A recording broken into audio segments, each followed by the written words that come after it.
So I think that every economic system has a problem of exploitation if it's not bound by certain levels of morality.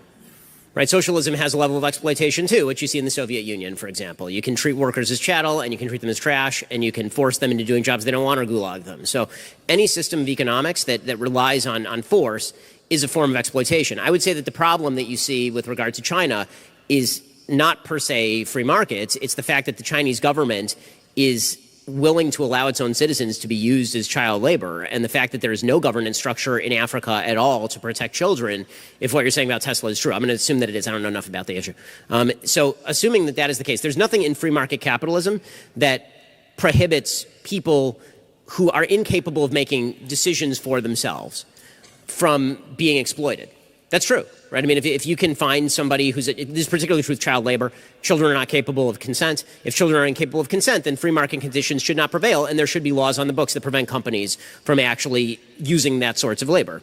Right? We've had child labor laws in the United States for quite a while, and I agree with those.